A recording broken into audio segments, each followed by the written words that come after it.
Hello my friends and welcome, my name is Dennis and today we have a very interesting video concerning the Harley-Davidson and Honda, Yamaha, Suzuki and BMW. I will tell you about one more thing. We are talking about a new modern day bikes. Particularly today we are going to review and dig down into the motorcycle engines and compare the technology. Harley-Davidson, for instance, all the time use their old school technology for engine design. It is very difficult for Harley to add some new features to their bikes. Harley-Davidson engines used to be air-cooled all the time during the history, well, except probably V-Road model. Maybe that is why many riders don't like it. If you are making one type of engines during all the history time, with only minor changes, you will be perfect in it. Of course, Harley-Davidson engines are not perfect. They have less power compared to the same, or I would say similar engines made in Japan and in Germany with the same displacement ratio. The Harley-Davidson engines have one more problem. They have a severe vibration, sometimes causing damage to the motorcycle parts. But they have a very good thing that more Honda, Yamaha, Suzuki and also BMW lost a few years ago. Let me show you. This is an engine cylinder of Harley-Davidson. One of two, of course. There is also a piston inside and connection rod to the crankshaft.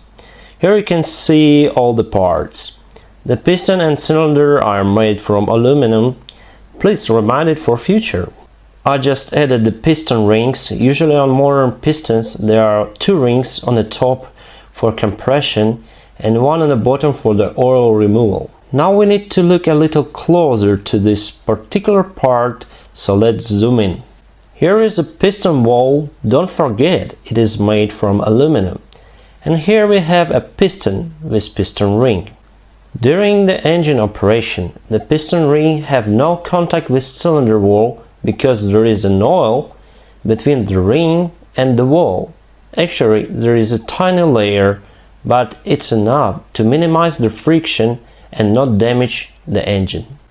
But there is always a great but. Before the engine starts, there is no oil, because the oil pump won't run and we will not have the oil pressure and the oil itself at the very crucial place, at least for several engine cycles. The piston ring is made from steel, which is more sturdy compared to the aluminum wall. Harley-Davidson is using the old school technology to minimize the friction and to avoid the damage of the cylinder wall. They put the cast iron sleeves to prevent cylinder damage. As you can see here, it is the sleeve with a different color inside. The great disadvantage of that system is the heat exchange. The heat conduction of the cast iron is much less compared to aluminum cylinder. That can cause the rise of temperature in combustion chamber and potentially can damage the piston. So Harley-Davidson makes large combustion chambers, losing some pressure ratio, so they lose the power. To cool down the engine, we need the coolant. For Harley-Davidson it is the air, so the engines are air-cooled, except of course for V-Road. For Japan bikes it is mostly liquid. To conclude, Harley-Davidson uses cast iron, that is why it has a little bit lower compression ratio, from here less power. Now let's go to Honda, Yamaha, Suzuki, BMW brand new engines. They mostly use Nikasil and Alusil. That is a tiny layer of a rigid and solid material put it or bored inside the cylinder walls. As you can see, there is no color change inside the cylinders. They are looking like the full aluminum. The good part is that the Nikasil and Alusil are good heat exchangers. The Nikasil and Alusil are sturdy, even more sturdy than the cast iron. Also, the friction between the piston ring and the bore Alusil Nikasil cover is much less compared to the cast iron. Because of these pluses, some manufacturers are making this type of cylinder covers. However, in practice, the cast iron sleeves are more reliable. Let me explain. The temperature at which aluminum turns into complete liquid is 667 degrees centigrade. I say again, from metal to complete liquid at 667 degrees.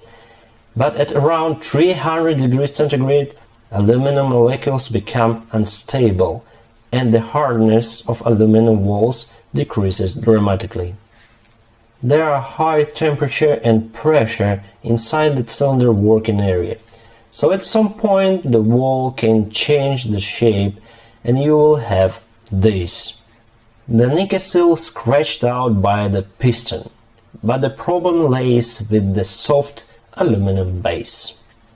So old cast iron sleeves technology, on my view, is not perfect of course, but more reliable. Also, you can widen the cylinder bore and put the new piston and piston rings inside if the cylinder was worn. That makes Harley-Davidson engine more repairable. If you have the same situation on Honda, Yamaha, BMW, you need to replace the cylinder completely. That makes you pay more money for the spare parts. In general, Harley-Davidson is not the best manufacturer, but as for V-twin, it has a very reliable engines. That was only my point of view, guys, so don't hesitate to write yours in the comment below. Thanks for watching and have a good time.